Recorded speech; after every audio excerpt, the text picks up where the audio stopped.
खुलुमबाय बे समाव बडलेण्ड इंखं टेलिभिजननि स्टुडिय'आव आं मिथिका नार्जारि दिनै मोनाबिलिनि गाहाय रादाबफ्राव दङ।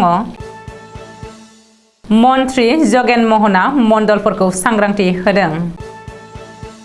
श्रृंखल सलिहाया जोबथेसालिनिफ्राय उदां जाबाय। आसामाव फसंगोन गंब्रै साइबार पुलिस थाना। तिनसुकियायाव लटारि खेलानि मुङाव लुथिनायखौ लानानै गोबांसा हमजाबाय। आसाम स्टेट रुरेल लिवलिहुड मिशननि स्टेट मिशन डाइरेक्टर कृष्णा बरुवाया रायमना नेशनेल पार्कनि हमस्टेखौ नायगिदिंफैदों। मणिपुराव गंसे टाटा साफारिनिफ्राय 51 mm मर्टार मोनदों आरो 4 एरेस्ट। बालासर ट्रेन जाब्रबथायजों लोब्बा थानाय इन्जिनियारा सिबिआइखौ गिनानै खारखोमादों। मणिपुराव प्रेसिडेन्ट रुल होनो रायजो सभा सोद्रोमा के वानलाल बिनानि दाबि। दानिया फैदोनि आबुं रादाबाव।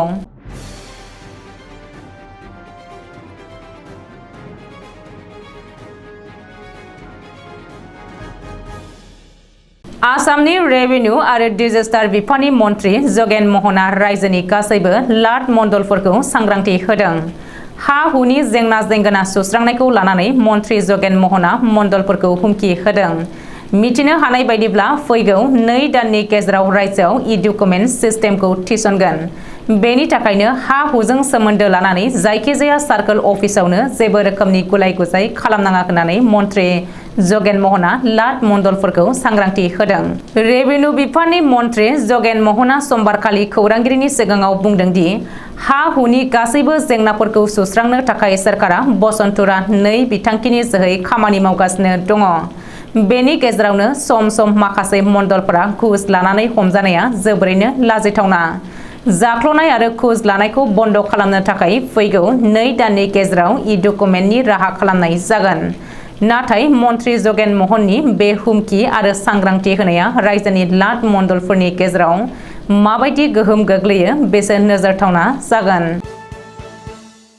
उदां अख्रां सिङाव फैबाय बिरला चित सेनानि दैदेनगिरि श्रृंखल सलिहाया। समबारखालि हराव जोबथेसालिनिफ्राय उदां खालामदों श्रृंखल सलिहाखौ। मिथिनो हानाय बायदिब्ला पुलिसा समबारखालि हराव बिरला चित सेनानि एडमिनिस्ट्रेटिभ सेक्रेटारि श्रृंखल सलिहाखौ गावनि न'आव दोननानै फैदों। मख'नो गोनांदि 1.25 दानसो सिगाङाव नेशनेल सिकिउरिटि एक्टनि सिङाव श्रृंखल सलिहाखौ एरेस्ट खालामदोंमोन। जिल्ला बिजिरगिरिया फोरमायथिनाय बायदिब्ला गुबुननि सायाव गाज्रि आखु बाहायनाय आरो गुन्डागिरि खालामनानै ओनसोलाव गोजोन गैयै थासारि सोरजिनो नाजानायनि दायाव नेशनेल सिकिउरिटि एक्टनि सिङाव बिरला चित सेनानि दैदेनगिरि श्रृंखल सलिहाखौ एरेस्ट खालामनाय जादोंमोन। ओरैहाय जोबथेसालिनिफ्राय उदां जानानै फैनाय लोगो लोगो शिबसागरनि एमएलए आरो रायजो दलनि आफादगिरि अखिल गगैआ श्रृंखल सलिहानि न'आव थांनानै लोगो हमहैदों होननानै खौरां मोन्दों। रायजोआव साइबार क्राइमफोरा बांनायनि सायाव बांगासिनो दङ। बेबायदि दाय गोनां हाबाफोरखौ होबथानो थाखाय आसाम सोरखारनि नखर बिफाना मोनसे जर'खा बिथांखि लादों।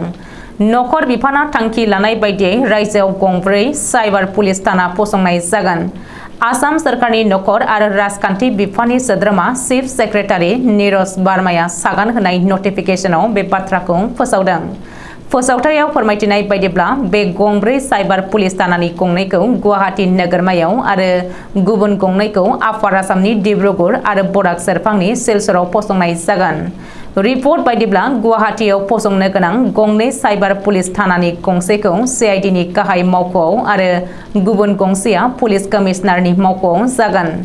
गुवाहाटीनि बे गंनै साइबार पुलिस थानाखौ सासे डिएसपिआ बेंगोन। नाथाय डिब्रुगड़ आरो सिलचरनि साइबार पुलिस थानाखौ असि थाखोनि अफिसारा बेंगोन।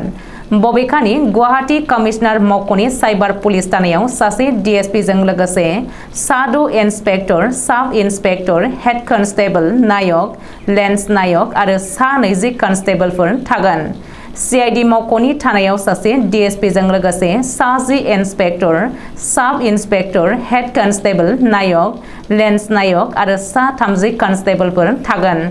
डिब्रुगढ़ आरो सिलचरनि गंनै साइबार पुलिस थानायाव साबायै इन्सपेक्टर, साब इन्सपेक्टर, हेड कन्स्टेबल, नायक, लेन्स नायक आरो सा 15 कन्स्टेबलफोर थागोन।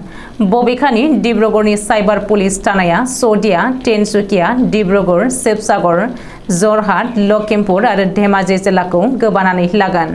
बेबायदिनो सिलचरनि साइबार पुलिस थानाया सिलचर, हाइलाकान्दि, करीमगंज आरो डिमा हासाव जिल्लाखौ गोबानानै लागोन होननानै मिथिनो हादों।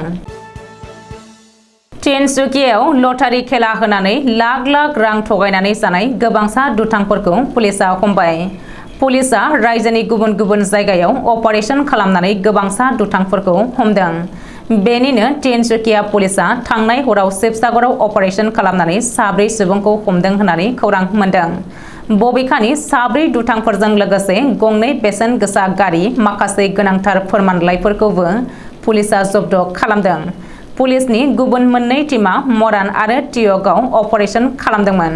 मख'नो गोनांदि तिनसुकियानि 2 नं कदमनि नामखर आरो हरिराम चर्चा केन्द्र जौगाखांनायनि मुङाव खुंनाय लटारि खेलानि टिकेट बायग्रा रायजो राजाफ्रा लटारि खेला खुंग्रा दुथांफोरनि हेंथायै लाख लाख रां लुथिनायनि गोख्रों अजद होनायनि उनावनो पुलिस बिफाना बेनि हेंथायै गोख्रों राहा लादों। रायमना नेशनेल पार्कनि सराइबिल ओनसोलाव थानाय हमस्टे दावबायारि थाग्रा खुलिखौ नायगिदिंफैदों आसाम स्टेट रुरेल लिभलिहुड मिशननि स्टेट मिशन डाइरेक्टर कृष्णा बड'आ। रायजोआव दावबायनाय बिथिङाव गोदानै गायसनजानाय रायमना नेशनेल पार्कआव गुबुन हादर आरो हादरसानि दावबायारिफोरनि थाखाय आसाम स्टेट रुरेल लिभलिहुड मिशननिफ्राय गनायथि होजानाय हमस्टे दावबायारि थाग्रा खुलिफोरखौ नायसंफैदों मिशन डाइरेक्टर कृष्णा बड'आ। कृष्णा बड'आजों लोगोसे बिफाननि state project manager Palam Goswami, Navajit Bharali आरो क'क्राझार जिल्लानि प्रजेक्ट मेनेजार बिचित्र बिरज नार्जारी आरो बिफाननि गोबां मावख'गिरिफ्रा बाहागो लायो। आसाम स्टेट रुरेल लिभलिहुड मिशननि क्लास्टार लेभेल फेडारेशननि सिङाव थानाय निउ हप सिजेल एपजों गनायथि मोननाय सुरिपारा आरो रायमना गामिनि गंनै हमस्टे दावबायारि थाग्रा खुलिखौ नायबिजिरो। लोगोसे आसामनि गिबि मन्थ्रि बिथांखि बायदियै आइजोफोरा गावबा गावनि आथिङाव गसंथानो हानायजों लोगोसे ओनसोलाव जौगानाय लाबोनो हागोन होननानै फोरमायो स्टेट मिशन डाइरेक्टर कृष्णा बड'आ।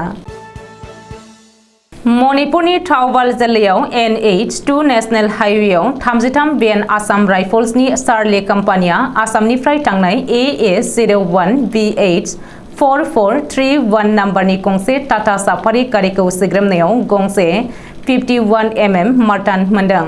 हमनानै मोननाय मर्टाननि रेजिस्ट्रेशन नाम्बारखौ NL 009504 GCF 2005 होननानै मिथिहोदों। मंगलबार खालि फुंनि 5 रिंगासोआव हमनो हादों आसाम राइफल्सनि जवानफोरा। बेजों लोगोसे लोब्बा थानाय 4 फारियै हरंबां रनजित, नांगाम सान्टु मेटे, आबुजाम नावबा आरो मुथुर रविन्द्रमोनखौ आसाम राइफल्सनि जवानफोरा एरेस्ट खालामनानै जायगानिनो लाइलं पुलिस थानायाव गथायहोयो आरो बिसोरनि हेंथायै FIR होदों। बे जाथायनि उनाव मंगलबार खालिनो फुंनि समाव गोबां मेटे हारिनि आइजोफोरा लाइलं थानायाव फैनानै होंगो दोंगो खालामफैदोंमोन। नाथाय पुलिस आरो आसाम राइफल्सनि जवानफोरा होंगो दोंगोखौ थेर-बेथेर खालामनो हादों होननानै मिथिहोदों। मख'नो गोनांदि बे हमनानै मोननाय 51 mm मर्टानखौ सरासनस्रायै रायजोनि पुलिसा बाहाया। Army, BSF, Assam rifles, ITBP आरो SSB फोराल' बे हाथियारखौ बम गावनायाव बाहायो। उरिष्यानि बालासर ट्रेन जाब्रबथायनि सायाव नायबिजिरनो थाखाय थांनाय 6 जुनाव CBIआ आखायाव लानायनि उनाव गोबां मावख'गिरिफोरखौ सोंलु खालामनायनि उनाव बालासर ट्रेन जाब्रबथायजों लोब्बा गोनां रेल बिफाननि सिगनेल जुनियर इन्जिनियार आमिर खानआ CBIखौ गिनानै खारखोमादों। जुनियर इन्जिनियार आमिर खानआ गावनि बिसि फिसाखौ लानानै खारखोमादों। समबारखालि CBIनि मोनसे हानजाया जुनियर इन्जिनियार आमिर खाननि भारा न'आव थांदोंमोन। नाथाय CBIआ बेनि भारा न'नि दरजाखौ थाला मारिथेनायसो मोनहैदों।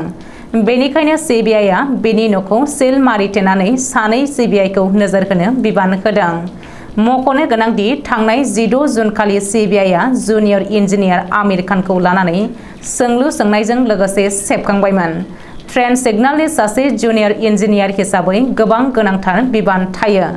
आथिखालाव सीबीआईआ बांसिन दायखौ जुनियर इन्जिनियार आमिर खाननि फारसेसो नुहुरदों जानांगौ। बेनिखायनो गावबो जुनियर इन्जिनियार आमिर खानआ गिनानै बिसि फिसाखौ लानानै खारखोमाखाबाय। मिजोरामनि सासे नायल' जाल' रायजो सभानि एमपि के वानलाल वीनाया दाबि खालामदों दि आथिखालाव एन बीरेन्द्र सिंहजों दैदेनजानाय मणिपुरनि बीजेपी सरकारा रायजोआव गोजोन थासारि लाबोनो हायाखै।